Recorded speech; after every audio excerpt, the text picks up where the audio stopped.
Welcome to the treatment planning for the Edentulous arch. It's a webinar being presented by Chris Borms, MI, COI, President of Prerecorded Corporation. Chris graduated with an accounting degree from Gonzaga University in Spokane, Washington. He then attended the Dental Laboratory Technology program at City College of San Francisco. Over the years, Chris has completed the Iconium and the Vago partial denture programs and received his ICOI mastership in dental technology. Mr. Borms authored the Pre-Corporation Technical Manual, invented 6 attachments, and he's a candidate for CDT and complete dentures. Recognized as an attachment and implantology expert, Chris has lectured nationally and internationally. So take it away, Chris.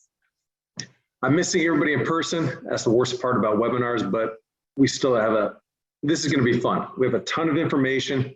We're going to take a high level look at a whole bunch of stuff. And first question I would ask if we were all sitting in the same room together is, why this course matters.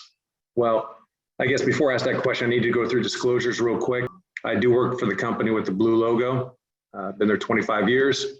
I'm on the NADL board. Well, I should say as of this year, I'm not on the board. I've been on the board the past 6 years. And I'm also on the board of the American Denture School. So those are my disclosures. So starting off, why is this course important? We've all seen the demographics, population growth, how 65 and older is the fastest growing demographic. 1/3 of adults over 65 are missing teeth. And so why does this apply to us? Because when we take a look at the US population and we see the edentulous population, this is going to continue to go up and up, where some of the scary numbers are of the edentulous patients, only 6% have an implant, retained or supported prosthesis. So even if this wasn't going up, we would have 51 million potential clients today. And by 2030, that number goes to 67 million clients. So why do we want patients to have an implant? We're going to come to that. That's going to be a trend we're going to talk about today. When we talk about removable trends, removable is the fastest growing area of the US market. Just in the last 7 years, went up 20% in the number of dentures placed. And ironically, prices and insurance reimbursement is expected to increase 1.7% per year. So this is the area you want to be if you want to have a profitable growing practice, removable. When we take a look at the full denture market and the partial denture market, you can see the growth that's expected year over year from 2013 to 20.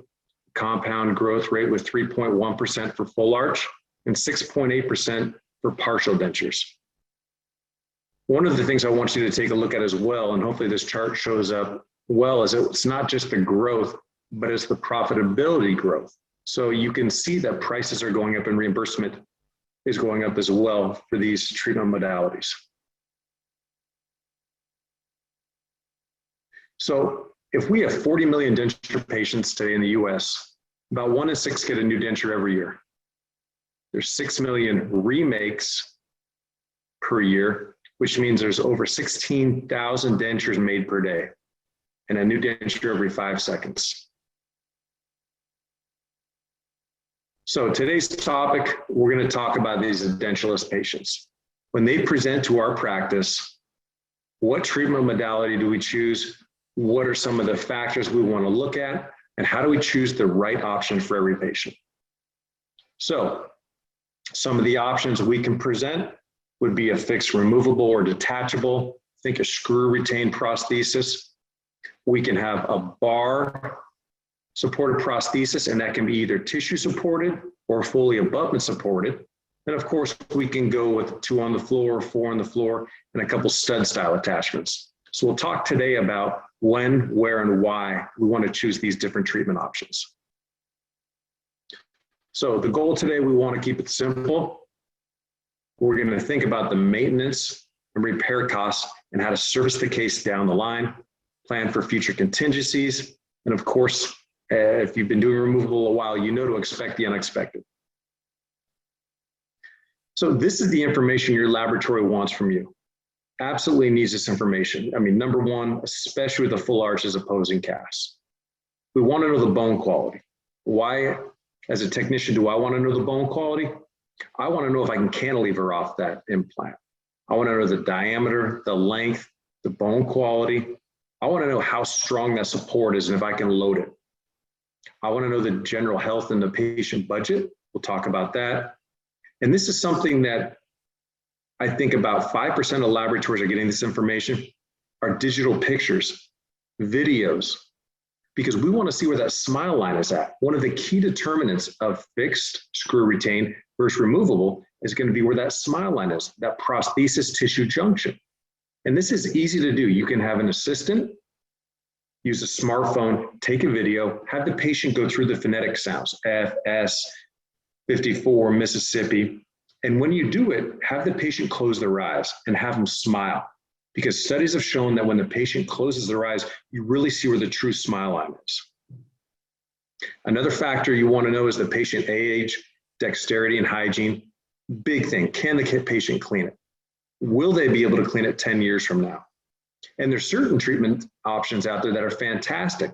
If we're talking about telescopes, for example, telescopes are awesome. They feel fixed to the patient, but the patient can remove it. They can clean it. Fantastic hygiene. But if you don't remove it 2-3 times a day, it just swedges down tighter and tighter and it becomes fixed. So when we're talking about different treatment options, can the patient service it? Will they service it? And again, what kind of parafunctional movements are we dealing with? Does the patient brux? Do they clench? Chew tobacco, smoke, different stuff like that. And then of course, it's in green, patient desires and expectations, because this is going to be key to us as clinicians. This is where we get a patient where we exceed their expectations. They tell their friends. They post a great review on Google. They're giving you the 5 stars. And the difficulty here is the patients go online for 10 minutes. They Google, I'm missing teeth or dental implants. And after reading for 10 minutes, they think they're experts. And sometimes it's difficult with the patients to explain that, no, with 2 implants and type 3 bone, we can't do something fixed on that, where they think that's all it is. Well, Mrs. Jones has 8 mini implants and a fixed bridge. Well, talk to Mrs. Jones in 6 years and see how that's going. So we want to exceed the patient's expectations. So right off the bat, we get into talking about the difference between implants and natural teeth. This is Dentistry 101. We know we don't have PDL. We know we don't have proprioception. It's like riding in the back of a pickup truck going down the road. One side, the natural tooth side, has shock absorbers. Every time there's function, the patient swallows, chews, the tooth can move within the bone socket and the ligament is a shock absorber. Whereas on the implant side, there's no shocks. And every time it's just hitting. And there's got to be some give, something to protect that implant. And when we talk about proprioception, I got the silly picture of the young lady biting the tree, but with natural teeth, when the patient starts to overload their natural tooth, their nerves get stimulated and they say, oh, I better stop. I'm going to break something. With implants, we don't have that. So again, we need to build in something that can protect our restoration and protect the implants. So knowing that teeth are sensory organs and that the only tactile sensation with an implant is when there's bone deformation. That load is 50 times greater than that of a natural dentition. So if we have a full arch, let's say a screw retained case, and let's just say a popular material like zirconia, what's going to give? Zirconia is not going to give. Hopefully it's a screw that breaks and not an implant or a fracture of a mandible or something like that. So again, we need to protect these restorations somehow. So we talk about natural teeth, axial loading. There is movement within the socket. It depends on the density of the bone. Now, when we have occlusal forces and we know everything's not axial, we can talk about, off-axis loading. There's still movement within the socket. We still have the PDL that's protecting our teeth. Now, when we have implants and we have axial loading, that axial loading can stimulate the bone. That's one of the major advantages of an implant, is stimulating the bone to maintain the bone. But when we have off-axis loading, as you'll see in the image on the right, that can lead to shear forces, which can lead to bone loss.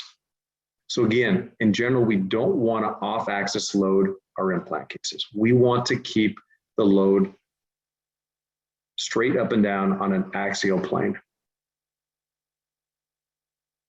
So I like the term nature's implants. We've seen an absolute increase in the number of tooth-supported implant overdentures recently. It's been a hot topic. There's a number of attachment options for it. And basically, there's a pro and con to each. With implants, we have a 98.9 or 99% success rate. But again, no PDL, no proprioception. Whereas with that natural tooth, we do have that PDL. We do have proprioception. Now, the trade-off to maintaining that natural tooth is how long is it going to last? Are we going to do a cast post and coping, a nice gold casting and protect the entire tooth surface to keep it from getting brittle and potentially fracturing? Or are we going to do a direct placement post and core like a locator or ball or an O-ring, treat it with a topical fluoride and try and keep it from getting brittle and fracturing? I can tell you that I fractured one of my laterals back in the old days playing ball, post and core buildup, and I was going to say 30 years. I'm actually a little older than that now. We're getting close to 40 years. Okay, 35 years, and it still functions fine. So all depends on the patient. And natural teeth, we love to call nature's implants. So when we take a look at loading, within gingiva, we have up to 500 microns of movement with a 4 Newton force. With a natural tooth, we have up to 20 microns of movement. Now with an implant, and this comes into play when we're talking about our 2 implant overdenture, our mandibular 2 implant overdenture, our 2 on the floor. How do we protect that movement? Because we know we're going from anterior to posterior, tissue's going to compress, we're going to have that movement. How do we protect it? We need to have some hinging mechanism, some pivoting within our attachment. We need to keep it relined because there's no movement with an implant. So just a couple differences between natural teeth and implants. So I really enjoyed a recent article I read, and it talked about a sacrificial component. And this comes into play when you have, let's say, our fixed, our screw retained full arch restoration against another restoration. So again, implant retained, no PDL, no proprioception. What's going to give? So one of the things I like to see is if we have something that's going to be a ceramic or a zirconia or a material like that, have the opposing arch be acrylic and denture teeth. Because what's the worst thing that's going to happen if we overload? Well, we have a warning signal. We can fracture a denture tooth. That's something we can service, we can fix. And we can take a look at the problem and say, okay, why did this break? Do we need to re-equilibrate the case? Do we need to take a look at what's changed with the patient? Did the denture teeth wear out, nose got closer to the chin, everything compressed? Do we need to reopen the bite? So there's a lot of different things we can do here, but I like the term sacrificial component. This is really interesting when we talk about our edentulous patient. This was a study Clear Choice did a few years back. Their average patient has not seen a dentist in 8.5 years. They use the term third dentition. We have our baby teeth, our permanent, and either prosthetic or third dentition. The other thing I thought was interesting from the study was their patients wanted teeth that will be fixed and not worn. Now, there was a recent study that came out that said the average denture wear, this is your traditional conventional denture wear, has not seen a dentist in almost 15 years once they get their denture. Now, if anybody has serviced a patient who has not been in 15 years, we all know what that's like. It's miserable. The patient stinks. They have bad breath all the time. It's flopping around in there. They're probably not wearing it because it doesn't fit. So we're going to talk about those patients. Those are the patients we want to service. Now I'm going to show you a silly little video. This is one of my favorite videos, why implants.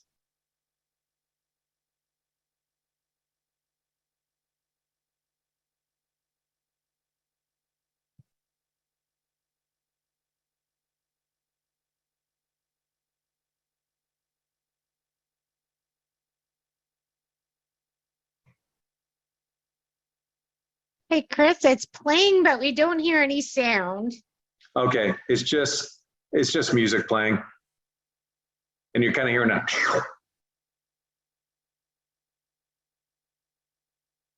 clink of the glasses, splash, and a nasty sound.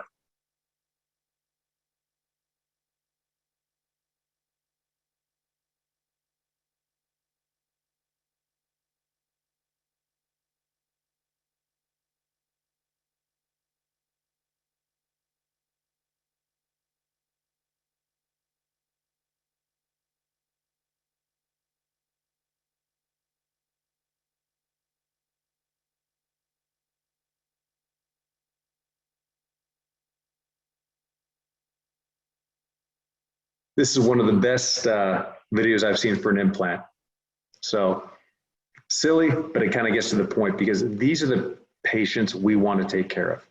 Conventional denture wearers, 1 in 3 says it limits their ability to live life to the fullest. Over half, it impacts their love life.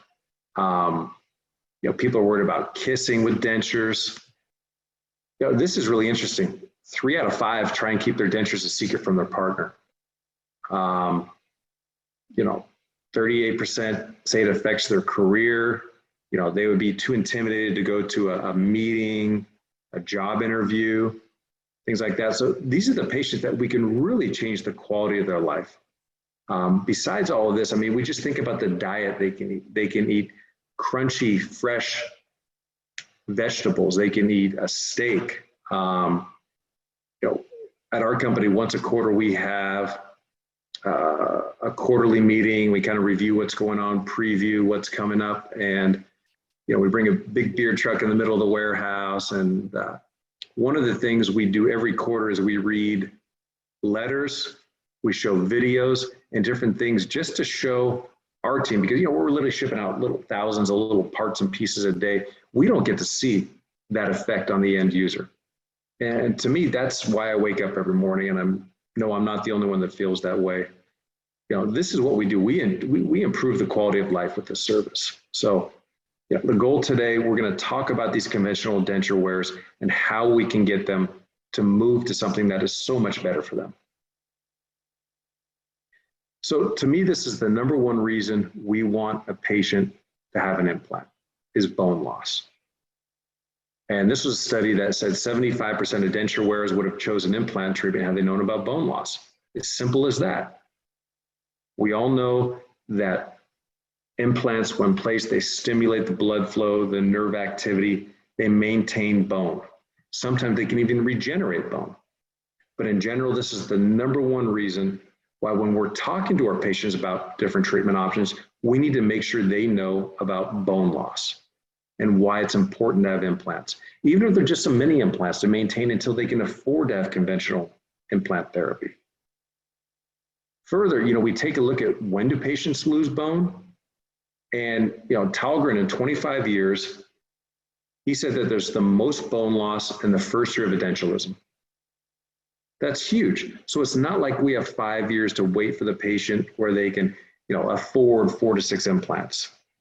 That 2 implant overdenture with a couple locators or balls or studs, that's a great provisional therapy where we can start the patient with a couple locators and we can eventually move them back when they have the money. We can place 2 or 3 or 4 more implants and we can do something fully above and supported. But we need to maintain that bone in year 1 so we do not lose that. So in general, why do patients avoid implants? Well, the number one reason was fear of surgery. It's scary, it's invasive, it's bloody. We had one of our young technicians, the first time I took him to a course, he had to put his head down on the desk because he was getting ready to pass out when he was watching surgery. Now think of the poor patient, you know, who Googled it, who's looking at the images online. Yeah, we need to get them over that fear. And it didn't matter if the patient was, you know, severely anatomically compromised or not, people are scared of surgery.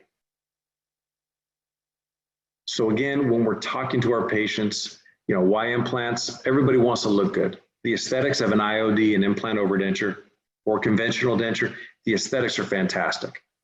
You know, one of my favorite things I do every morning is, I'm not a big social media guy, but I go onto Facebook and I'm a member of a number of dental laboratory groups, and I'm just blown away by the quality of restorations provided. If I was that skilled, I'd still be sitting at the bench, put it that way. Now, here's a big one, retention. The patient satisfaction with implant overdentures versus conventional is 83% versus 28%.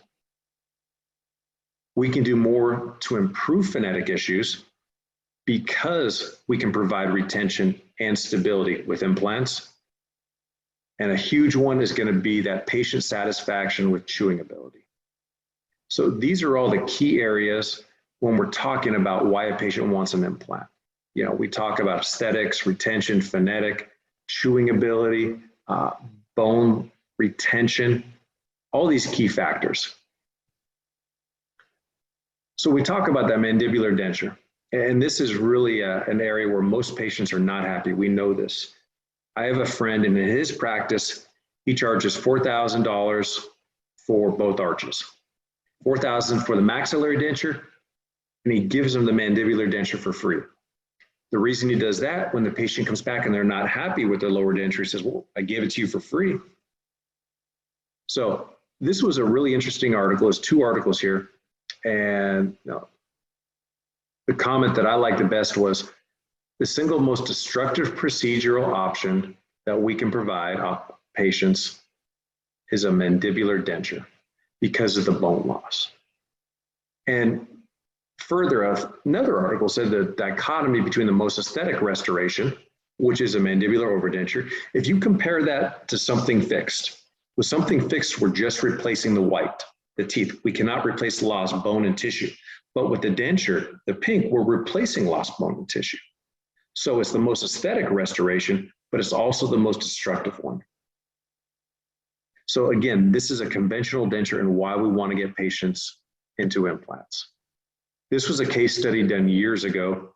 You can see the first image on the left, 81-year-old patient presented, severely atrophied ridge and mandible. 4 implants replaced, 4 Brandon marks. This is back in 1983. Post-op, at 4 years and 5 months, the bone had regenerated. And the patient wore their prosthesis, uncompromised function until the age of 90. So are we going to see this on every case where the patient regenerates bone and it grows back? No. But this is why we want implants with our conventional denture wearers. So lower dentures, we talked about how patients are not happy with lower dentures. 80% are not happy with them, but with implants, 80% of denture wearers are happy. That's a huge shift.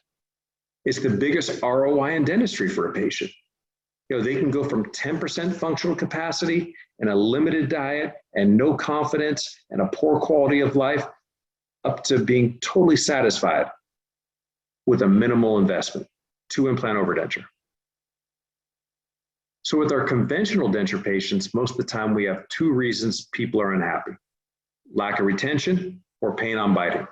So lack of retention is simple because, you know, every time the patient swallows, chews, you know, the tongue retains the denture. When the tongue moves, so does the denture. So if this is their chief complaint, lack of retention, 2 implants in the anterior, canine or lateral area, perhaps the premolar, we're in business. So this is where I wish we had, we were in a room together because this is fun. I want to talk for a second about if this patient has said, okay, let's place 2 implants. And, perhaps down the line, I might have the funds to pay for 2 more. And this is why we want to find out all we can about the patient. But patient comes in and says, I want to, let's place 2 implants. Where are we going to place them? Quick answer is where the bone is. But all things being equal, are we going to place them in number 1, the canines, number 2, the laterals, or number 3, the bicuspids?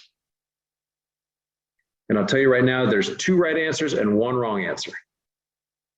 The one wrong answer is number 3, the bicuspids, because we do a ton of troubleshooting on implant overdenture cases.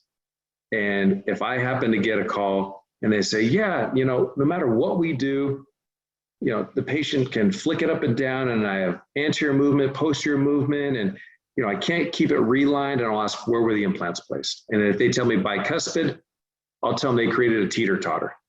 There's no way that patient's going to be happy unless we place more implants or place a bar. Now, on the other hand, if we place 2 implants in the canine, there's a pro and con to that. The pro, we have more prosthetic room for our attachments. The con, if this is a patient who's going to get more implants down the line, and we're going to place them, in the bicuspid area, our AP spread is shortened. As you can see here, we only have 1 molar on this arch, because as we know, AP spread in general is the distance from the most anterior to the most posterior implant. You multiply that by 1.5, and that's how far you can cantilever from the most distal implant. Now, keep in mind, a lot of factors come into play here. Patient's bite, what's opposing, different things like that. If I'm opposing implants, a fixed implant case with zirconia, I might not even cantilever. But if I'm opposing natural dentition, or once again, we have proprioception, or if it's against a conventional denture, or if the patient's got a really weak bite, they have a hard time breaking a saltine cracker, I might put, 2 molars on this case. So again, we want to find out ahead of time, is the patient going to have the potential to place more implants down the line? So the other option is placing them in the laterals. Now, I'm sure you can figure out here the pro and con already. The con, we don't have a ton of restorative space in the laterals. The pro is, once again, if we are going to place more implants down the line, we've got a much larger AP spread, meaning we can have 2 molars on this case. This is where you want to place your implants if the patient is going to have the ability to afford more implants later. So again, just thinking down the line. Can the patient afford it down the line? Is something going to change? Are they going to inherit money, get a retirement bonus, different things like that? So here's just a comparison. The top picture, implants in the lateral area, bottom picture in the canine area. You can see the difference in the AP spread, and you can see how many molars you can have on the arch.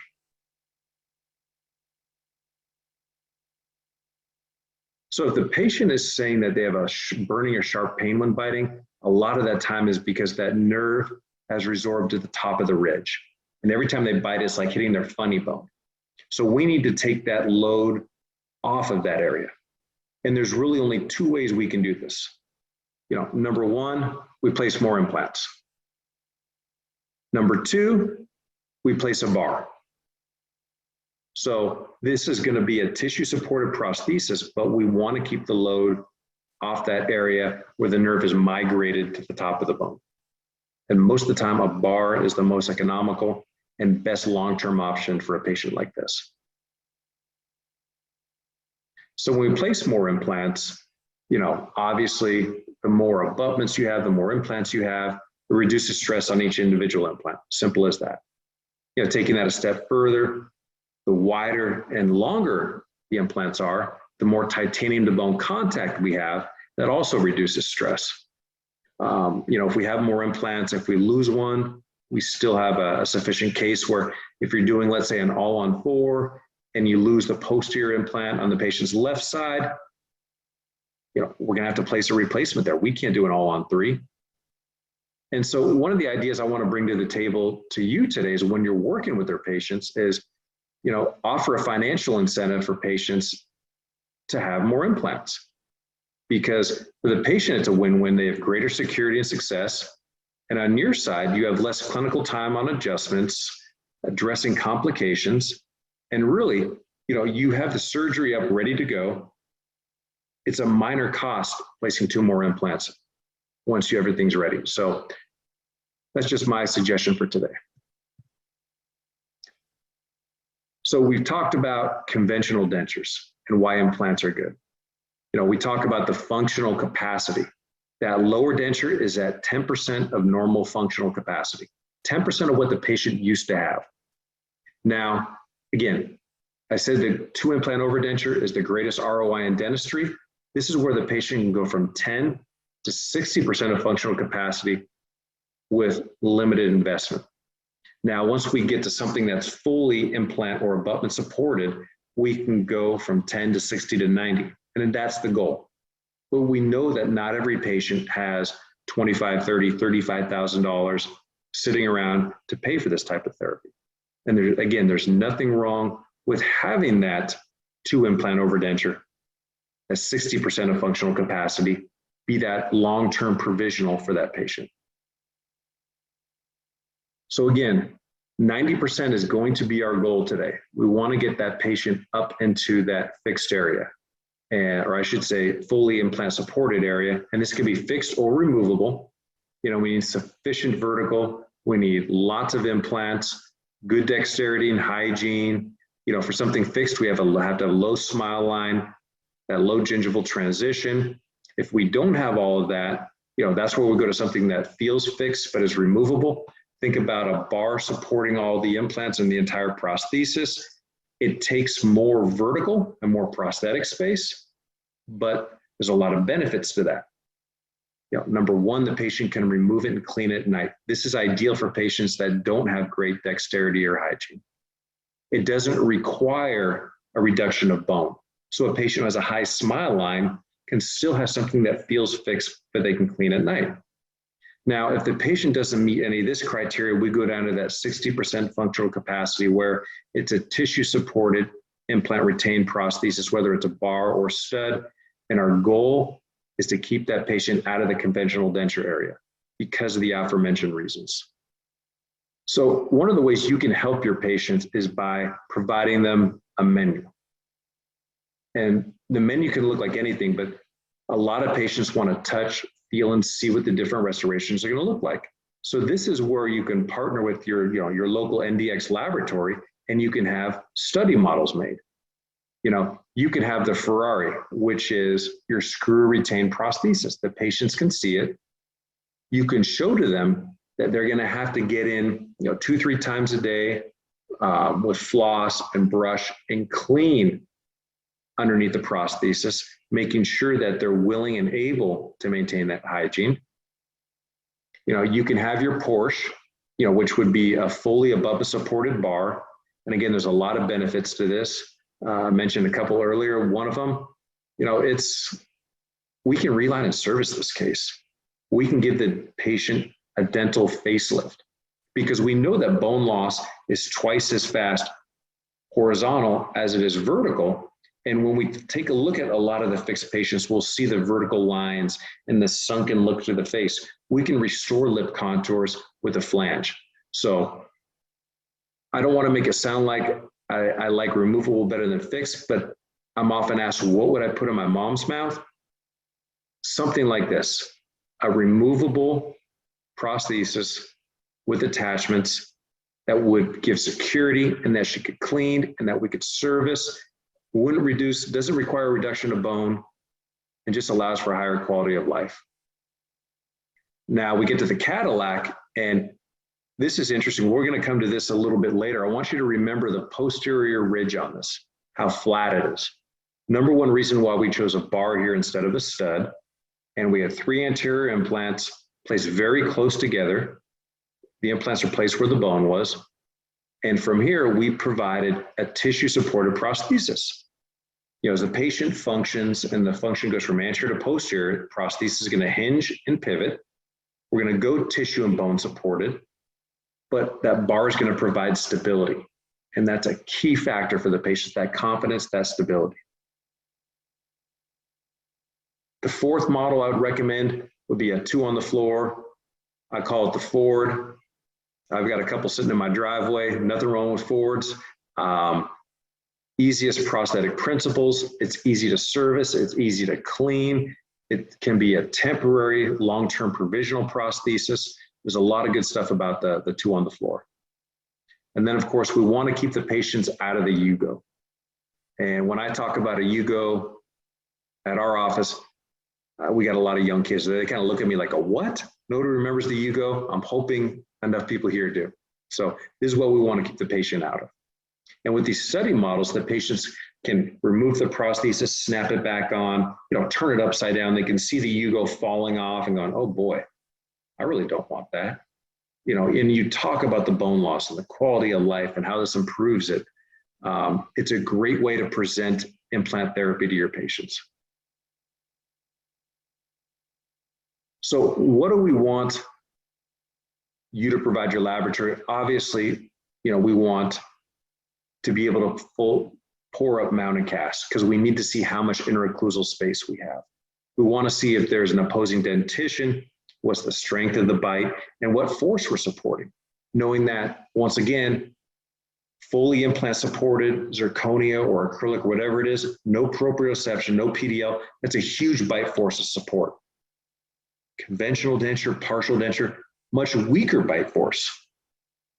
So that comes into play sometimes when we're talking about how far can we cantilever, how much space do we have, do we need to reinforce it, different things like that. So we talk about vertical dimensions. This changes a lot. We're talking about from gingiva to opposing, not from implant to opposing.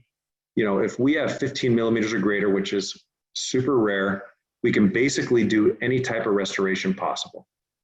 Zirconia, ideally you want 18 millimeters. I'm seeing a ton of thimble bars being done where we have a titanium bar with individual preps and either individual zirconia crowns or 4 3-unit bridges placed on there. And I've seen those done as low as 13, 14 millimeters. But often we have a compromise there. Now, if we only have 12 to 14 millimeters, most of the time we're looking at something removable, a bar or stud. Less than that, we're looking at studs. Unless we reduce bone, open the bite, or do something to find that prosthetic space. So when we talk about prosthetic space, a lot of the times we just think vertical. We're taking a look at a cross section of a locator right now, from implant, a lot of the times, and this varies, from implant to the top of the prosthetic, we're probably looking at 5.2 millimeters. Ideally, we want 2 millimeters of acrylic thickness for strength. We want a full denture tooth, which would be another 4 millimeters. So we're at 11 millimeters from implant, not from tissue. We'd be 9 millimeters from tissue, but 11 millimeters. But what sometimes we don't take into account is the buccal lingual thickness. Do we have that 9.5 millimeters? Keeping in mind a restoration like a locator, the prosthetic is 5.5 millimeters wide. And we still want to have that 2 millimeters of acrylic on the buccal and the lingual for the strength and aesthetics of our prosthesis. So I'm a big locator fan, for many reasons. 8 different retention options, low profile, the self-paralleling, the pivoting. The pivoting is why they work. I mean, there's no other attachment out there where the nylon insert stays in intimate contact with the abutment and the housing, not the insert, the housing rotates around the nylon. It's why it works. You see a lot of systems out there, a lot of clones right now that have a PEEK or a pecton insert, and they'll say, hey, they don't wear out and they last a lot longer. Yeah, but they don't pivot. So if our 2 implant overdenture, as we go from abutment supported to tissue support, and we're pivoting and we want to protect that implant, if we don't have that pivot, what's happening? We're putting a torque or a load, a non-axial load on the implant. But if we're talking about something where we have 4 well-placed implants, it's perfectly fine in my opinion. Again, this is my opinion. Sure, you can use a rigid insert that doesn't pivot and move because it's fully abutment supported at that time. Say we have 2 implants in the lateral canine area, 2 in the bicuspids. That's mostly going to be abutment supported, no problem. So just taking a look at different options here, if we take a look anterior maxilla, a lot of the time the bone is facially flared. So we're fighting, on our fixed cases, we all know number 8 and number 9, we're fighting the screw access holes coming out the facial. For our removable cases, and a lot of the time for full arch, they're going to be removable because of a high smile line. So we're fighting the aesthetics in that high smile in that aesthetic zone. And one of the challenges with, let's say, a wider attachment with a locator is you have very thin acrylic, and your technician is going to try and opaque the housing and try and mask it inside that thin acrylic. And that's why there's literally thousands of different, not thousands, tens of 15 to 20 options on the market, or dozens, how's that? Dozens of options on the market, because sometimes something like a ball abutment might be better in the anterior maxilla, because you can pivot and you can rotate that housing 30 degrees around the ball and socket movement, and you can pick up the aesthetic space and the prosthetic space you need. So not only in this example is the ball attachment 1.5 millimeters narrower, but we've rotated it back and we've picked up sufficient restorative space. So this is key when you're doing your wax setup, working with your technician. We're always thinking vertical. Also think about the aesthetic space, the buccolingual space. Are we going to have the thickness of acrylic for strength and aesthetics? So we talk about bars. The example right here is showing a locator on a bar, and this requires a ton of space simply because we need a 4 millimeter tall bar, 3 millimeters thick, which is a big bar. We want to have some open space underneath for the patient to clean it. And then we have the prosthetics, our acrylic, our tooth on top. Now, we don't always have this space, and that's where something different, like let's say a hater bar, comes into play. Instead of 15 millimeters tall by 9.5 wide, if we choose something like a hater bar, we'd be at 10 millimeters tall. We'd save 5 millimeters, and we're only at 7 millimeters buccolingual. So again, if a patient needs a bar, there's different restorative options. Chris, we have a question. Oh, sorry. If a tooth has a RCT and is restored with a locator abutment, does the existing PDL still send the same proprioceptive messages to the brain as a healthy tooth with a vital pulp? This is a good question. I'm not going to guess on this one. I don't know 100% the right answer to that. That's a great question, doctor. My understanding is it's obviously more than an implant, but it's less than a vital tooth. My understanding is that it's closer to a vital tooth if we're looking at a range there. So if we're looking at a 0 to 10, it's in the 6 to 7 range. I don't know the exact answer of how close it is. So thank you. That's a great question. Great. Thank you. I'll send it to you so that way maybe we can get them a solid answer later. Yeah, I'll definitely look that up. This presentation comes from an 8-hour course, so I've got it in there somewhere. Thank you, Chris. Got it. Okay. All right, so this is one of my favorite parts right here. This is going to be the key indicator when we choose to do something removable. This is going to be the key indicator of whether we want to have something that is going to be a bar or stud. It's going to be 100% about the ridge. We take a look at a ridge like this, a tall knife edge ridge. You can see the red area, the stability. The flange of the denture can engage the ridge and provide stability. We can place the most resilient attachment on a patient like this. Let's say a couple O-rings. O-rings have omniplanar movement, vertical, horizontal, they pivot, they rotate. Patient's going to be happy because they have prosthesis stability. Whereas this is probably the patient you're seeing who's a dentulous, who's finally come into your practice, been a dentulous for years. We have that flat, atrophied ridge. And if we place 2 stud attachments here, we could place the strongest studs there is, let's say 2 8-pound locators. And that patient is going to be flicking it up and down and coming into your practice and saying, my attachments are loose again. Well, the attachments aren't loose. There's just 0 lateral stability. So every time the tongue moves, the patient functions. It's like walking out on ice with tennis shoes. the prosthesis is skating because there's zero lateral stability. So if we have a patient like this is the number one indicator the patient needs a bar. Right off that bat, we have to provide stability for the patient, and that's what a bar does. Simple as that. So again, another great study talking about patients with mandibular overdentures, 2 implants. And the key factor that came out of the study was the stability of the denture has a stronger influence on patient satisfaction than retention. Simple as that. We have to provide stability. So when we take a look at bone quality, you know, we've had I like the analogy of, you know, putting screws into bone, or excuse me, putting screws into wood. Where I live out here in Santa Maria, California, we're known for basically 3 things: agriculture, wine, and barbecue. We do all of our barbecue on red oak because it's dense and the coals stay forever, and it's just beautiful cooking over that red oak. Now, I've got a pile of red oak out here in the backyard, and when my little boys were small, they used to run around and, you know, they'd put nails and stuff into that red oak, and even without the threads of a screw, trying to get nails out of the red oak was hard. Red oak is type 1 bone. 5 months for an implant to fully integrate because it's so dense, there's less blood flow. Type 2 is going to be your pine wood. You know, 4 months to integrate an implant because you have more blood flow. We can still cantilever off that. It's a strong, strong quality of bone to go into.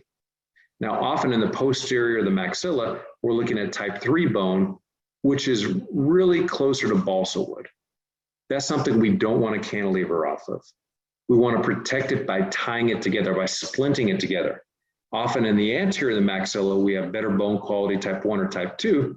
That's where we have a bar or some type of implant superstructure to tie our implants together to protect that weaker one. Type 4 is going to be styrofoam, and that's where we're going to need to use different materials to regen material and stuff like that, because we don't want to place an implant into type 4. It's just, you're looking for failure there. So, you know, bone quality comes into play, and really when we're looking at our case design, you know, we just want to know, can we cantilever? Can we load it? How much force can we put on it? And that's where we take a look at the opposing. What are the bite forces generated? What do we need to support? You know, putting in simple terms, what's strong, what's weak, and how can I protect what's weak? So we take a look at the difference between the maxillary arch and the mandibular arch. This was a study done where 20 pounds of force were put on an implant in the maxillary arch, and we had to have 9 square millimeters of titanium to bone contact to support those 20 pounds in the maxillary arch. Lower arch, we only needed 6 square millimeters of titanium to bone contact.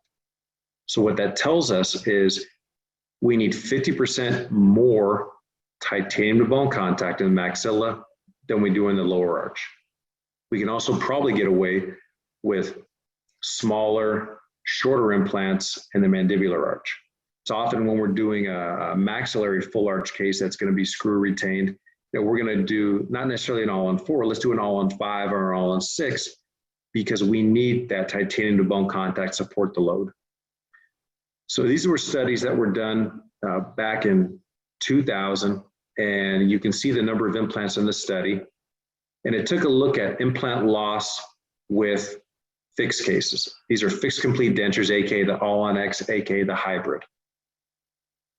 Maxillary arch, almost 10% of implants were lost. Mandibular arch, 2.7%. So again, this is why we want to plan to fail in the maxillary arch. Place that extra implant. Now, these are implant overdentures, your 1 or 2, your 2 implant studs.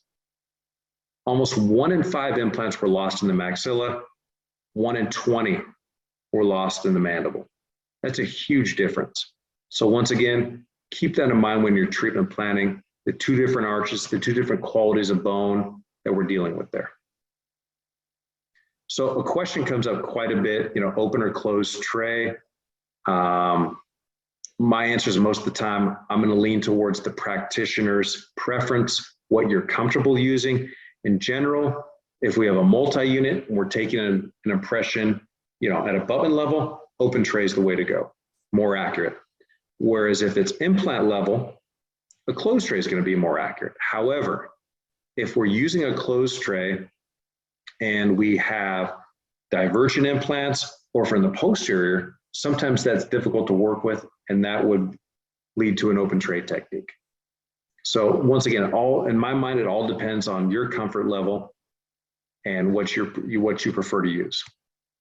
So again, open tray down at fixture level, closed tray, and again, closed tray, we don't want to use them if the implants aren't parallel. Sometimes there's issues with re-engaging the prosthetic back into the impression. But again, single units, ideal. Multiple units of parallel, easy to work with. So in general, for all implant impressions, we want a full arch tray. Very simple, more stable, a better impression, gives us more to work with. Question comes up, customer stock tray, 1 or 2 implants, and this is for your fixed cases, your single units, maybe even your bridge. Stock tray is fine. 3 or more implants, you need a custom tray. Full arch impression, absolutely custom tray, because you need to get impression all the way back. You need to capture all the anatomy in the patient's mouth. So full arch, definitely custom tray. So this is one of my favorite parts, is talking about patient dexterity, because this is something that not a lot of people talk about or ask about when they're designing a prosthesis for the edentulous patient. So can they clean it? Will they clean it? These are pretty rated G pictures right here. But you can tell that a patient who's got acrylic, who has calculus and the gunk buildup underneath, this poor patient wakes up in the morning and, back in the day, they probably loved the COVID area because they had a mask on and they could actually go up face to face and talk to people. This is the patient who wakes up and has halitosis all day long. 90% of us wake up with halitosis. We can brush our teeth and get rid of it. This patient lives with it. As my mom used to say, they have dragon breath 24/7, where they go up to talk to you and people are covering their mouths and turning away. And these are the patients we want to help out. So can the patient clean it? And let's talk about acrylic real quick. And this can be for fixed and removable full arch cases, because we know acrylic will break down over time. It's a porous material. And in general, denture teeth are made out of different polymers. We're talking plastics, composites, different things with ceramics in there. And they wear out 5 to 8 years. And we know that when they wear out, it compresses, your nose gets closer to your chin, you look older, and it alters your bite. So when do we replace acrylic? This is what I'd love to tell the patient. I would love to tell the patient that denture teeth wear faster than your normal teeth you used to have. Your bite changes, your jaw overcloses, you get older, and you have TMJ problems. So you can go from the patient on the right to the patient on the left in a few years. And this is why I believe when we deliver that acrylic prosthesis, we don't call it a final, we call it a definitive. And we let the patients know you need to come back every 5 years, 8 years, and we're going to replace it. We're going to give you fresh, white, straight teeth. We're going to adapt it to your changing anatomy. We're going to make you look younger. We're going to give you fresh acrylic where it's not going to smell. You're going to have a better quality of life. We don't want the patient looking like this in a few years. So again, I would never call it a final, I would call it a definitive. If the patient treated their car, their tires on the car the same way they did their prosthesis, we would have people breaking down on the side of the road, blowing tires out every 10 minutes. So this is something I think we as dental professionals need to make the patients understand. You need to service it, you need to bring it in, you need to come see me. So, with overdentures, we're probably looking at about 8-year replacement. Depends on the wear, is the patient bruxing? Are they grinding at night? We can do things to help out with that. We can give them a soft, hard night guard. Your laboratory can definitely help you with that. That's a great service. One of the things you can do with the overdenture cases, with the soft, hard night guard, you can process, let's say it's a locator to implant overdenture. You can process a couple of housings and put attachments in there. Give them that confidence at night. Let them beat up that soft, hard night guard. Don't let them destroy the definitive restoration. Now, we know that fixed requires much less maintenance on a daily basis. On average, I'm just choosing locator because it's the most popular attachment. On average, a locator you need to replace the inserts every 18 months.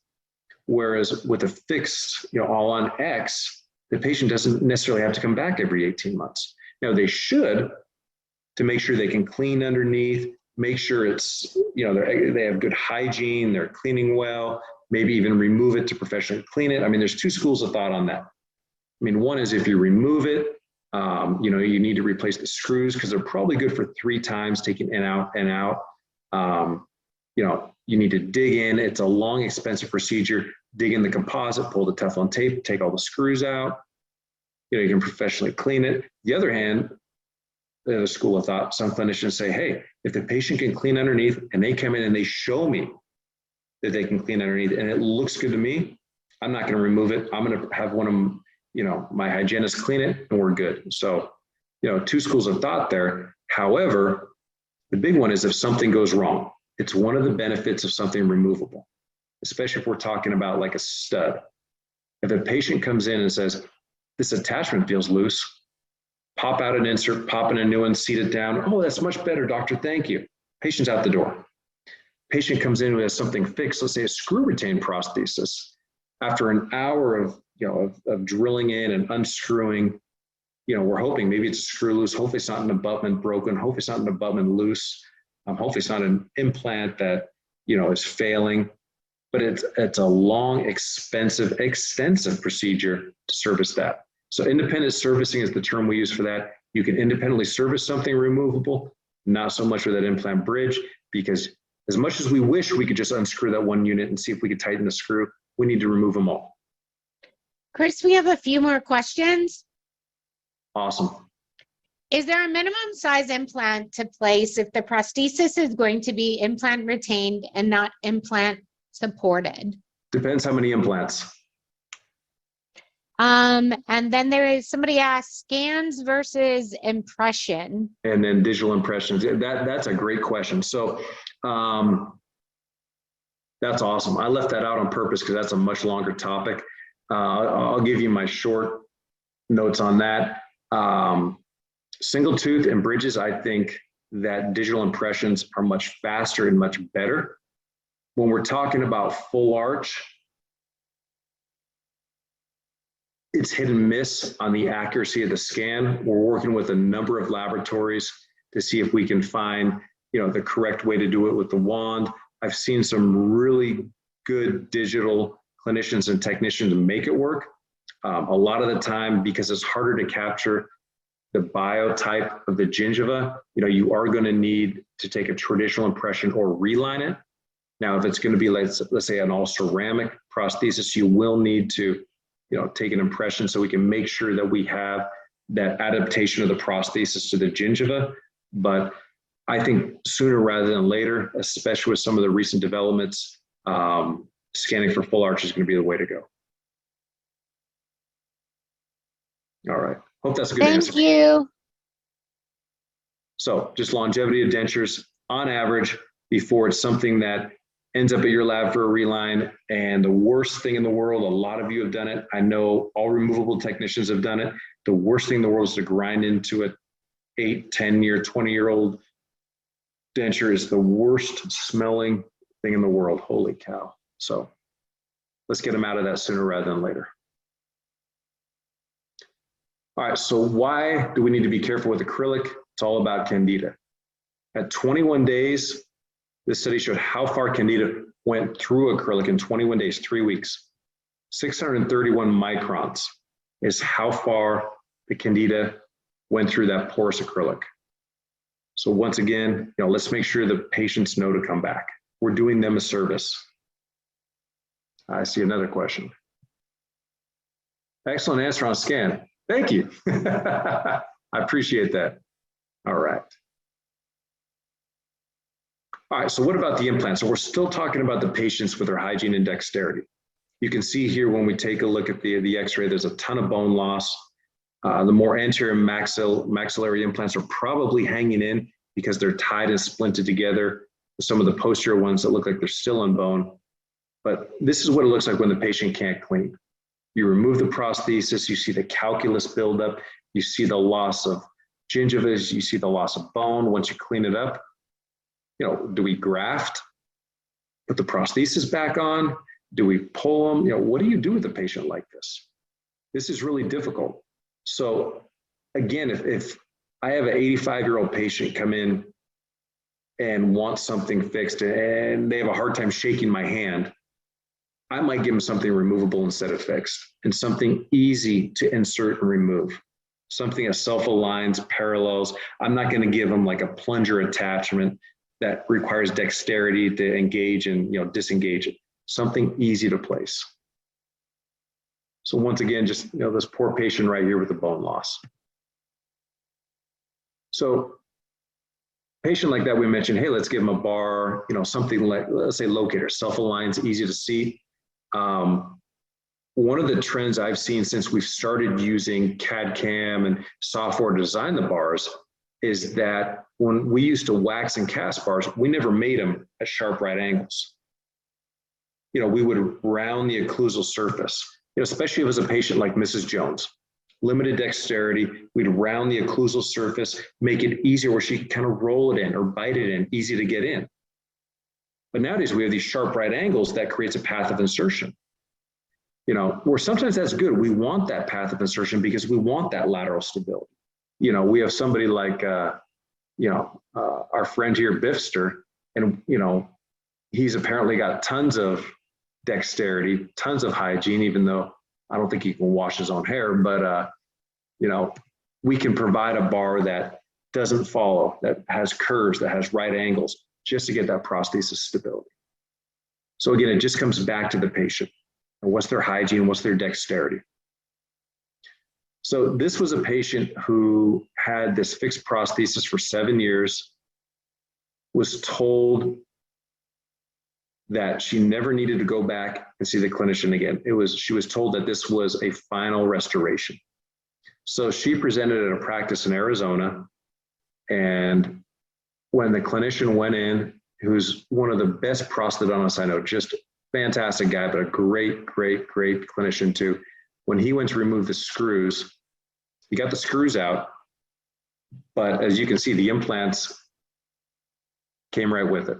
All the implants pulled. So this is why with our fixed cases, we still want the patients to come back in, demonstrate the cleaning, and have a hygienist professionally clean it for them. So after the implants came out, you know, what do you do with this patient? You know, you graft, hopefully it takes, and, you know, a year down the line, we can place more implants, but this patient is going to have a conventional interim prosthesis simply because they could not and did not clean. All right. So I really like talking to clinicians because you firsthand get to work with your patients.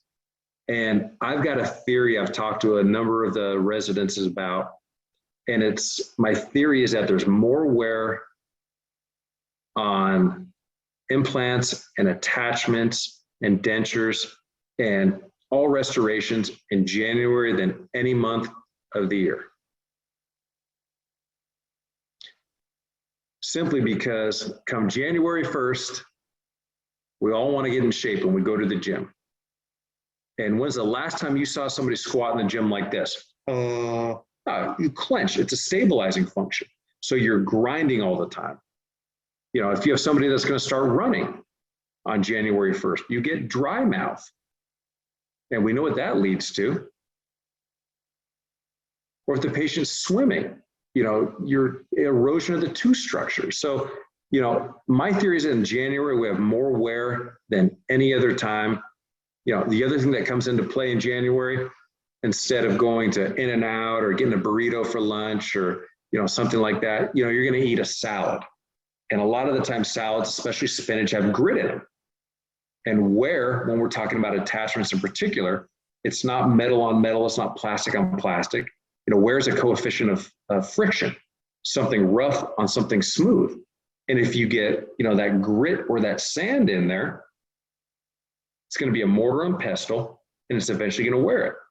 I can take a piece of sandpaper, and over time, I can wear down this piece of glass right in front of me.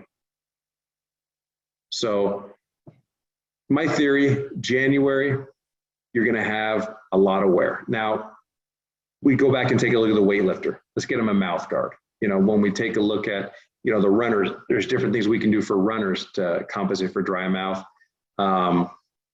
Erosion because of acid and the chlorine in the pool. I'm not so sure what we can do there, but there's different things we can do to help our patients. So I made this one the green one because this is the money one. This is where we either fail or succeed for our patients. And what are the patient expectations?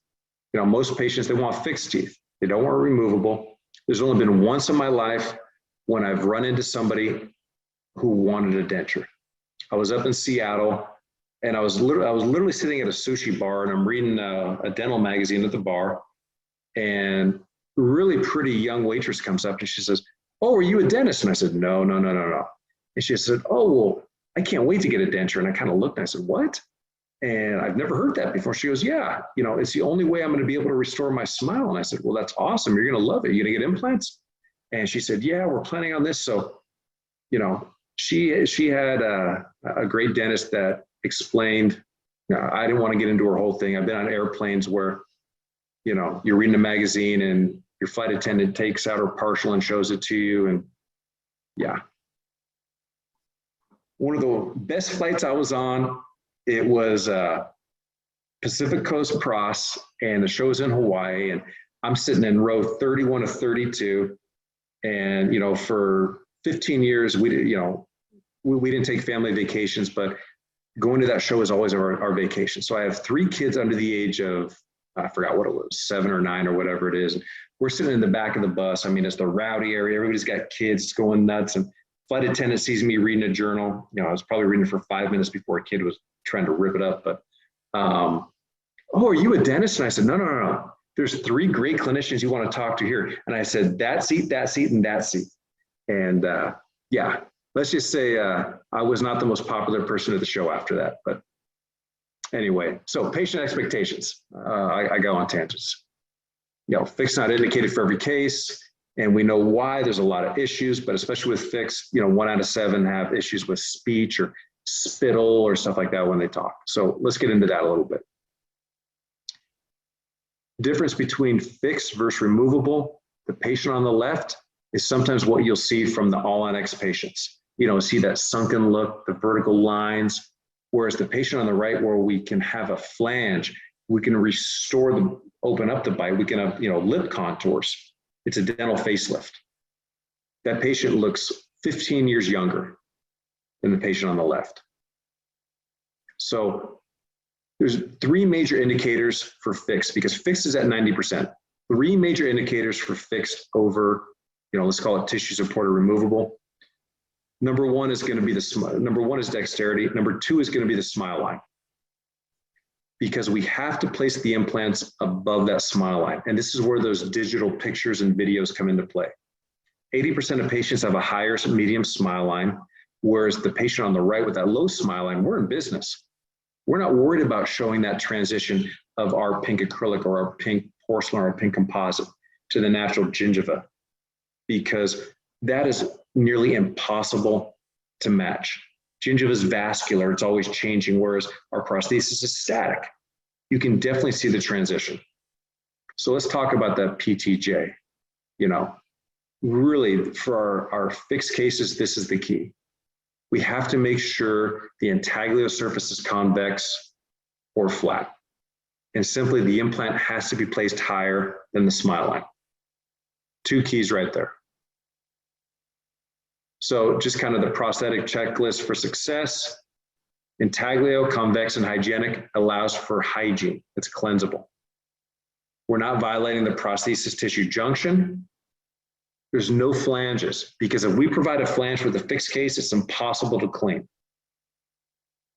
Now, the number of implants is really interesting because the more implants we have, we know less stress goes to each implant, but at the same time, it's more for the patient to clean. So it's kind of a balancing act there.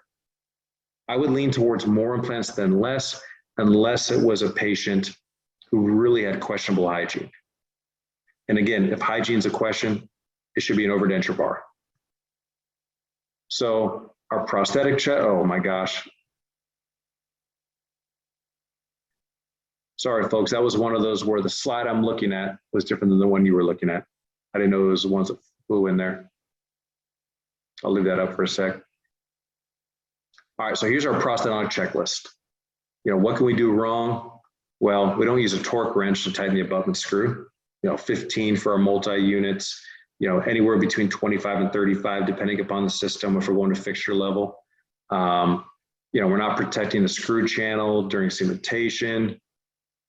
And this is key. You want to place a fresh screw when you're delivering the definitive prosthesis.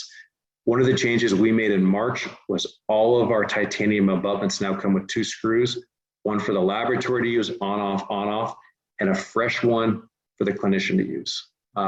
We found this was a major cause of failure on cases. We go into cementation. There's a lot of stuff that can go wrong there. You want to record where your screw access hole is. And of course, you want to schedule a follow-up appointment. And this is to make sure there's no complications, make sure the patient can clean it, and really doing all we can to set the patient up for success. So when we talk about the prosthesis tissue junction and the intaglio designs, the ideal surface is kind of that old Brennemark high water mandibular bridge. It's off the tissue, it's an open area, it's easy to get underneath and clean. We can make it more oval shaped if we have a wide flat ridge, it's acceptable.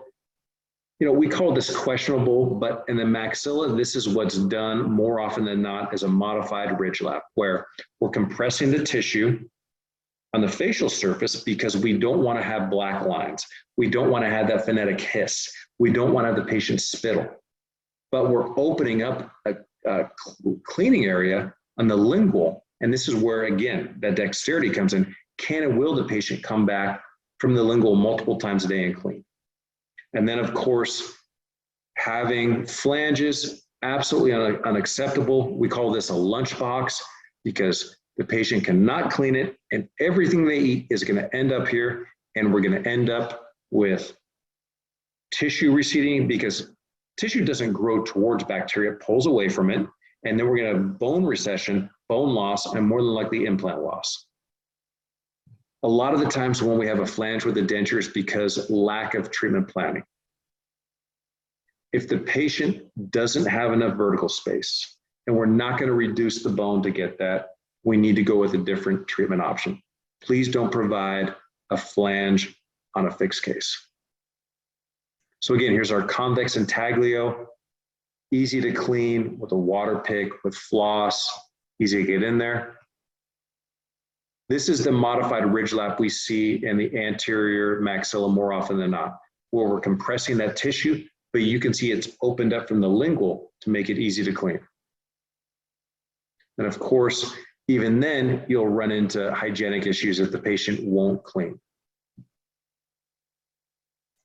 And again, the concave intaglio, it's just absolutely impossible to clean. This is just a failure for the patient. I feel bad for the patient. So no flanges, make it easy to clean. One of the things you can do is really open it up from the lingual, posterior, the buccal surface. You can even, make sure there's areas to get floss in there. Just design it so it's cleansable. Because once again, we don't want the patient looking like this. So talking about PTJ, case right here, this is where the implants were designed to be placed. Excuse me, case right here, this is where we need to place our implants above this line, high smile line.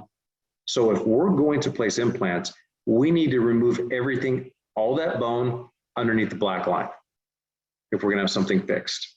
This is the trade-off. This is the discussion that the oral surgeon, the restorative dentist, and the patient need to have on this case, as well as your technician. I was doing a course with a group of oral surgeons, and I asked them, there was 14 in a room, and I said, how many of you would remove this bone to do something screw retained? And only 1 out of 14 raised their hand. And that really surprised me, because a lot of the time, if we have that much bone, there's probably that much bone above the lip line. We have a lot of bone. And the answer I got back was, I don't want to dentally cripple that patient. And so this would be the indication, if we're not going to reduce bone, we need something removable. So case like this, we're taking a look, we're going to be placing implants based off where the bone is. Here's the implants. Here's our proposed PTJ. Now, when we take this over to a picture where the patient's smile line is, we're taking a look and we're diagnosing any potential issues before we place implants and provide a prosthesis. Because you can see here, if this is going to be our treatment plan, we need to reduce all that bone. And actually, we need to reduce more bone above that white line and take the implants up. Maybe we use shorter implants, but we need to reduce all of that pink and all of that bone underneath the smile line. So once again, that low smile line, we're in business.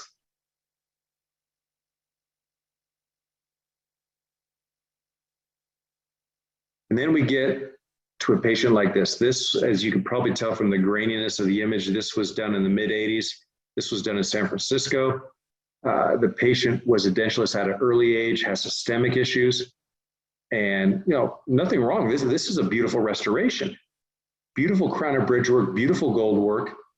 The only problem is nobody took a look at her lip line. This isn't even smiling. This is lip line at rest. Now, back in the day, we had this product. Some people called them party gums. It was a pink silicone, and you would take an impression, and you would not pull it vertically. You'd pull it horizontally because you'd want to capture the open embrasures. Pour up your cast, and then you'd model it, and you'd have this final pink silicone that would snap into the open embrasures. It was one way we could try and fix a case like this. After $60,000, she wasn't going for, as she called them, party gums. So the options for her was something removable. And the clinician at the time did not say, guess what, you spent $60,000 on the denture. He said, you're going to get a removable bridge. Because if you think about it, the definition of a bridge, we have our abutments, we have our ponics, our spans. It's the same. It's just we have something removable on it. And for her, lip line at rest looks much more natural, beautiful young lady. As of 5 years ago, this was still in service, but she did not want to take pictures of herself because, as she says, I look old now. But a removable bridge. We didn't call it an overdenture. We didn't call it a denture. We called it a removable bridge. So I mentioned there's 3 key indications for removable versus fixed. The first, we talked about the prosthesis tissue junction. We end up with that discussion. Are we going to reduce bone? If not, removable. If we are, we can go fixed. Does the patient have good oral hygiene? Part 2. Part 3 is lip support. We want the patient to look good. The patients come to us for, this is really a life-changing restoration for them. And we don't want them to walk out of there and have vertical lip lines right away and, go to church and have somebody say, oh, you look older. So, do they need lip support? Do they need a flange? Removable. So those are the 3 keys when we're taking a look at fixed or removable. So again, when I've talked about that sunken face and those vertical lip lines, this was an article Dr. Gordon Christensen published a few years ago, and this was some of his patients, and he converted them to removable. He gave them a dental facelift because he saw the lines, the sunken look, and really wanted to give them, a much more aesthetic prosthesis. So, once again, kind of the key difference between our removable and fixed. Removable, we can reproduce any aesthetic situation desired because it's both pink and white. Flanges, we can restore the lip fullness. We can make up for lost bone, that horizontal bone loss as well as vertical with the pink. Now fixed, it's just the white. So those are some of the key differences when we're taking a look at our different treatment options. So one of the key things I really think we need to do is make sure we have a provisional or a try-in for the patients. Number one, they're approving the aesthetics, the mold and shade of denture teeth. The worst thing is providing what we think is a beautiful restoration. We're going with, C3 teeth, and, for the age, it looks beautiful, and the patient wanted a Hollywood smile, they want bleach B1 or whatever it is. We want to make sure the patient approves the mold and the shade. And when we're taking a look, further at a bar, let's say we're going to place a bar on 2 implants, we're going to run that bar straight across the ridge. And sometimes that reduces tongue space, and it could be an issue for the patient, but our wax setup and try and compensates for that. So the patient knows it before we deliver, let's say, a beautiful hater bar with some nice clips and a gorgeous prosthesis characterized for that patient. And the patient says, I'm struggling to talk, I don't like it. Make sure the patient knows what they're getting into and that there's adequate space for all of our parts and pieces. Chris, we have another question. Oh, cool. All right, let's see here. Rather than mutilating the bone, can we not do a stage 1 surgery by repositioning the lip? Afterwards, FP1 option. Sure, absolutely. If the patient has the money for that, it's absolutely an option. That's a great question. Yep, thank you, doctor. That's a great suggestion. All right, so we mentioned parafunctional habits earlier. We want to know if they're bruxing, generating up 1,000 newtons of force, tongue thrust, grind, chew tobacco. In fact, on Facebook this week, I saw a post about a patient who, was opposing zirconia full arch, and they had a lower denture with 2 locators, and every 2 weeks, the patient was going through inserts. And I read the whole thread, and the thread started like 5 days ago, and everybody's going about insertion removal, how are they seating, which are all good. Going through a number of things. Hey, maybe you need to take a look at a different system. What's going on? And finally, the dentist said, well, tobacco is a really heavy, tobacco chewer. Well, of course, where being a coefficient of friction, Copenhagen has silica, it has acid in it. So you have both a chemical and a mechanical wear facet there. So the silica is going to wear down the attachment like crazy. The acid from the tobacco is going to wear down the attachments like crazy. We know what smoking does to dentitions. Chewing is the worst thing possible because people don't just smoke, chew for, I don't know, 2 minutes like they do a cigarette. I guess that's how long it is. Tobacco, they leave in there 30 minutes, an hour. It's in there a long time. It's circulating in there. Absolutely worst thing possible. If you have a patient that chews tobacco, it's the same thing I said online. I would tell the patient, unless they quit, every time you come in to replace inserts and service the case, you are going to be charged for it. This is on you, 100% on you, because you are not exercising good hygiene with a prosthesis. There's not much you can do with a patient that insists on chewing tobacco. Now, it's interesting because we know all the things above can destroy natural dentition as well as our restorations, but the number one cause of wear on attachments, believe it or not, is denture cleaner. And about 10 years ago, we changed all the instructions for our attachments, whether it's locators, hater bars, O-rings, you name it, simply because we ran into a number of cases where the patient uses Efferdent or sodium hypochlorite or something like that, and they take their denture out at night, and instead of 1 tablet for 15 minutes, it's 2 tablets overnight. It does a great job killing bacteria, but what it does, we found out, it leaves a film or an oxide on the attachments. So now if you introduce something that's rough and you snap that down and you're instantly wearing the corresponding abutment. So we changed our instructions, as you said, just brush with a mild soap and water. Dish soap, Dove dish soap, just brush the attachment area. It removes that film or oxide. We had a patient who was going through inserts every 30 days, no wear. It was crazy. I mean, a lot of the times when we get calls about wear on attachments, the first question I'll ask is, does it look, the nylon insert, whatever system it is, does it look like it's chemical or mechanical? If it's mechanical, you'll see the inserts bending, folding. To me, that means, okay, it has to do with insertion or alignment, one of those main issues. One of the first questions, second question I'll ask is, what's changed with the patient? We've run into things where, the patient for 5 years is fine with hater clips, and all of a sudden overnight, they're bending them every 2 days. Well, we finally asked, what's changed with the patient? Well, the patient broke their arm and they were using, or broke their hand, and they were using their non-dominant hand to insert and remove, or just biting it in. I've been involved in cases where, let's say, a blue locator inserts in the denture and it goes clear overnight. And when I asked what's changed, nothing's changed. And then finally, we learned the patient changed their asthma inhaler, and that's what was destroying the attachments. They went back to their old one, no problems. My favorite patient ever out of North Carolina, every 3 weeks was wearing abutments, not attachments, abutments. This is again on a locator case. And I got to know the front desk really well. And boy, we spent a lot of time together, the front desk and the clinician and myself, trying to figure out what's going on. We replaced abutments. We replaced inserts. We tried everything under the sun. And then all of a sudden the phone call stopped.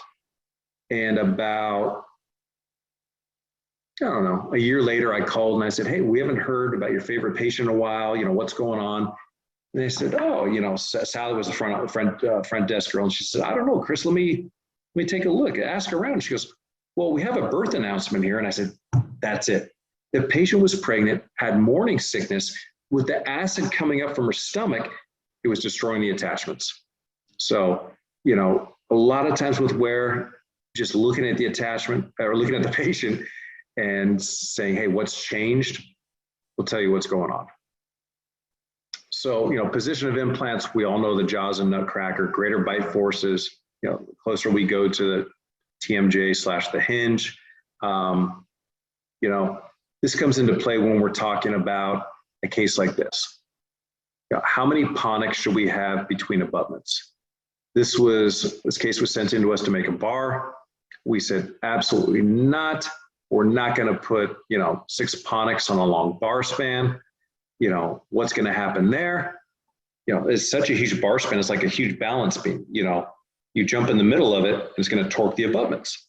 So in general, again, depending upon what's opposing, if it's implant or two supported, natural dentition, what are the bite forces? In general, 2 to 3 posterior, 3 to 4 anterior, but not 6.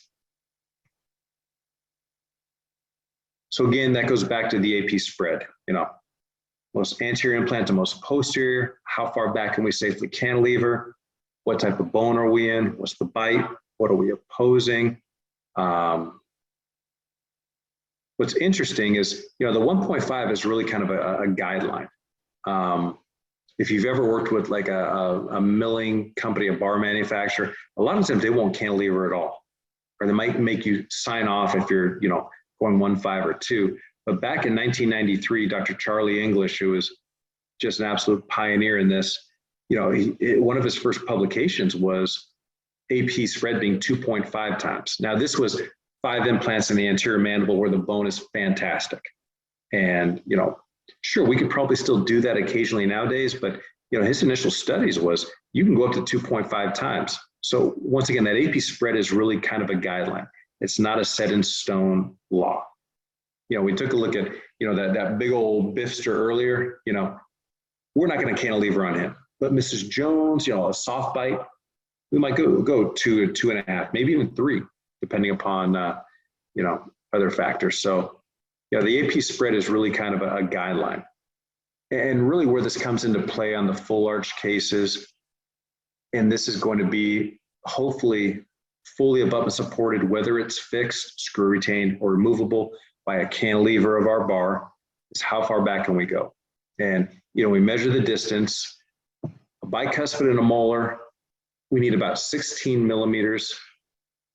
Working back, divide by 1.5, let's just say round numbers 10. We need 10 millimeters between our implants of AP spread. Now, a lot of the times, we're worried about, where that nerve is, and we definitely don't want to hit that. Cone beams are fantastic for seeing where that is. So we're going to place, parallel implants. So all of a sudden we have a 5 millimeter AP spread and we have one molar. But back in the late 80s was the first time Brandemark went with the tilted implants. And one of the beauties of that was because there was prosthetic components, and that's back when 3i came out, before they even had an implant. They were the first to come out with the angled multi-units. So you could tilt that implant at 30 degrees and you could still get draw with the anterior parallel implants. And there's been a number of studies and finite element analysis done over the years, because my brain, like most people's brain, thinks, oh, the tilted implant, we're putting a lot of non-axial loading on it. We're gonna have more failures, more bone loss. And all the studies are showing that that's not true. There's less failure on the tilted implants. And the beauty of that is we can get the AP spread we need to have a bicuspid and a molar on our full arch cases, whether it, once again, a screw retained or a bar with attachments. So this is kind of to me, kind of a big deal when we talk about servicing. I think it's one of the best things we can do for a patient. When I talk to dental laboratories and NDX, and a lot of them have the different softwares, I'll often tell them, hey, when you send out that prosthesis to your dentist, set it up in your software. You send an email out every 12 months and say, hey, have patient X come in and check for a reline. It's one of the best things we can do. For the patient, they're going to lose bone, and horizontal as well as vertical, because when we take our reline impression, we're not just putting the our impression material on top of the ridge, we're wrapping it around the ridge, wrapping it around the flanges, because we want to make sure we have that lateral stability, not just that quote unquote vertical stop. So for the patient, we're reestablishing that confidence. My prosthesis fits right. I'm not flicking it up and down with my tongue and all of a sudden the attachments are disengaging. So we're reestablishing stability and retention. Our point of view, we're doing a service to the patient. We're giving them the best restoration possible.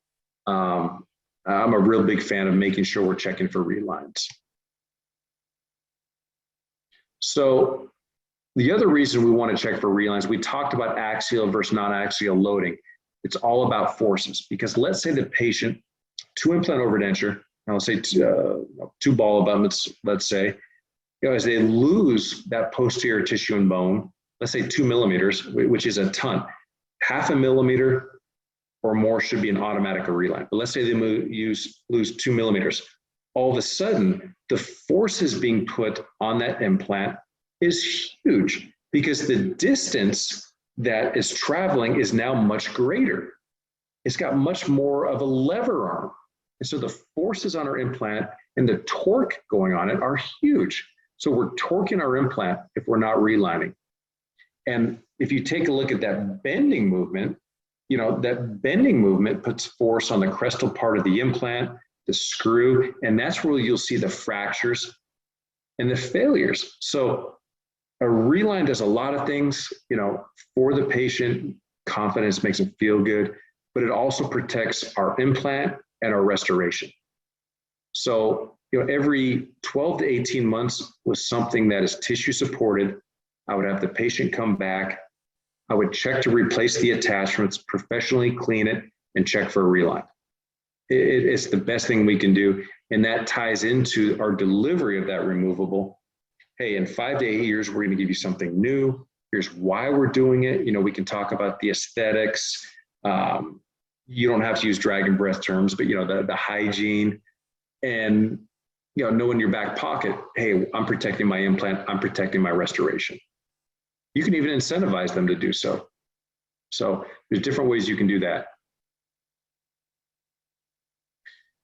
Study on denture relines, 24% of new mandibular dentures in the first year, 40% of maxillary dentures in the first 3 years. So this is not just 1 out of 10 or, this is a significant portion of the dental population that needs to have relines.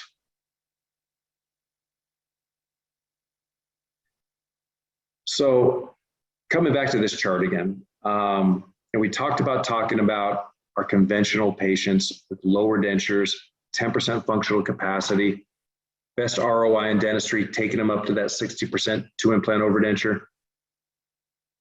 Even better, let's take them to 90% of natural functional capacity with something that's fully abutment supported, implant supported, non-moving, rigid, whether it's fixed with screws or we can remove it because it's attachment retained. This is where we want to get our patient at 60%, can be approved long-term provisional.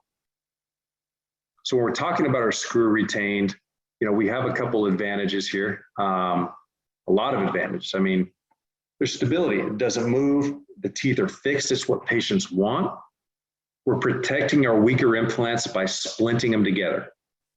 So once again, even if we're in type 3 bone, if we're tying it together with type 2 and type 1 bone, we're protecting it. Open palate, that's a huge one. That's a question we get all the time.